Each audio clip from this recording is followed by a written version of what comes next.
Assalamualaikum warahmatullahi wabarakatuh. Perkenalkan, nama saya Yoga Asmara Pamungkas, mahasiswa YAIN Samarinda, program studi Tadris Bahasa Inggris semester 2. Kali ini izinkan saya untuk membahas mengenai language and linguistic. Untuk yang pertama, saya akan membahas mengenai language. Yang pertama yang akan saya bahas adalah definition of language. Menurut Bernard Bloch dan George L. Traeger, language is a system of arbitrary vocal symbols by means of which a social group cooperates. Jadi, bahasa adalah sebuah sistem simbol vokal yang berubah-ubah yang dengannya suatu kelompok sosial saling kerjasama. Materi berikutnya adalah mengenai nature of language. Ada beberapa the nature of language yang diutarakan menurut para ahli. Yang pertama adalah language is a specific human characteristic that makes them different from other creatures. Jadi bahasa adalah karakteristik unik manusia yang membuat mereka berbeda dari makhluk lainnya.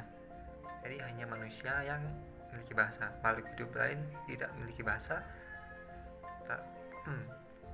Hewan tidak memiliki bahasa, tetapi mereka memiliki alat komunikasi. Selanjutnya adalah language is a main tool of communication. Jadi bahasa adalah alat utama bagi manusia untuk saling berkomunikasi. Berikutnya adalah language is a method of human communication, either spoken or written. Jadi bahasa adalah metode manusia untuk berkomunikasi baik secara lisan maupun secara tertulis. Yang keempat yaitu language is a system that humans use to express themselves as a part of society. Jadi bahasa adalah alat bagi manusia untuk mengekspresikan dirinya sebagai bagian dari masyarakat. Yang terakhir adalah language is a system of arbitrary vocal symbols used for human communication. Jadi bahasa adalah suatu sistem simbol vokal yang berubah-ubah yang digunakan manusia untuk saling berkomunikasi. Characteristic of language. Ada beberapa karakteristik dari bahasa. Yang pertama adalah language is a sound. Bahasa adalah sebuah bunyi. Yang kita tahu bahwa setiap kita berbicara kita mengeluarkan bunyi. Kemudian ada language is a systematic. Bahasa itu sistematis. Kemudian ada language is a system of system. Selanjutnya language is meaningful, yaitu bahasa itu penuh arti, penuh makna di balik kalimat-kalimat yang kita ucapkan. Language is arbitrary. Bahasa itu berubah-ubah. Language is conventional. Bahasa itu konvensional. Language is a system of contrast. Language is unique. Bahasa itu unik. Setiap bahasa pasti memiliki keunikannya masing-masing. Language is creative. Bahasa itu kreatif. Dan yang terakhir adalah language is similar. Meskipun antar bahasa itu unik, tapi tiap bahasa juga pasti memiliki kemiripannya masing-masing.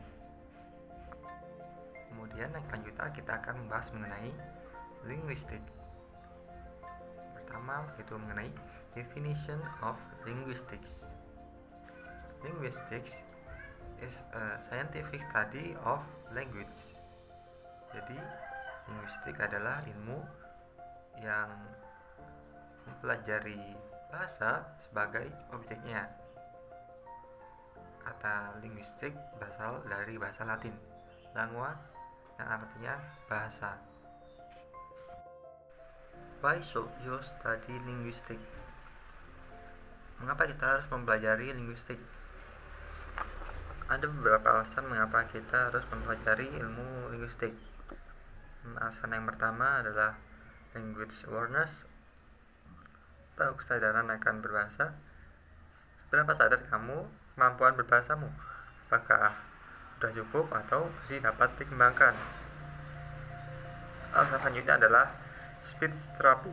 Alasan ini dikhususkan bagi sebagian orang yang memiliki kendala dalam berkomunikasi atau berbicara. Kemudian selanjutnya adalah linguistic encoders sebagai mesin translation program atau mesin program penerimaan. Alasan berikutnya adalah linguistic acquisition atau kemampuan berbahasa. Mempelajari linguistik dengan mempelajari linguistik kita dapat meningkatkan kemampuan kita dalam menggunakan bahasa kita sehari-hari. Alasan selanjutnya adalah language teaching. Penting untuk mempelajari bahasa asing untuk mengetahui struktur dan aturan berbahasanya agar kita tidak salah-salah dalam menggunakan bahasa tersebut. Dan alasan terakhir adalah language and literature. Bahasa dan sastra adalah dua hal yang tidak dapat dipisahkan, karena itu sangat penting bagi kita untuk mempelajari linguistik untuk meningkatkan kemampuan berbahasa. Untuk selanjutnya kita akan membahas mengenai mikro dan makro linguistik. Untuk mikro linguistik dibagi menjadi 5. Yang pertama ada fonologi, itu membahas tentang bunyi. Kemudian ada morfologi, membahas mengenai bentukan kata atau bagaimana suatu kata dapat terbentuk. Selanjutnya ada sintaks, yaitu membahas tentang struktur kalimat. Kemudian ada semantik, membahas tentang makna kata. Dan yang terakhir ada pragmatik, yaitu membahas tentang makna dibalik sebuah makna. Macrolinguistics. Macrolinguistics takes a broad view of linguistics phenomena, studying the context in which language is used and its development over time and in and among individuals. Singkatnya, makrolinguistik adalah hubungan bahasa dengan berbagai bidang keilmuan. Seperti contoh ada psikolinguistik, hubungan bahasa dengan bidang psikologi. Kemudian ada neurolinguistik, ada juga sosiolinguistik, hubungan bahasa dengan bidang sosial, dan berbagai lainnya seperti discourse analysis, applied linguistik, forensic linguistik, dan lain sebagainya. Sekian video dari saya mengenai language and linguistics. Semoga dapat dipahami. Mohon maaf jika masih banyak kekurangan. Saya akhiri. Wassalamualaikum warahmatullahi wabarakatuh. Terima kasih telah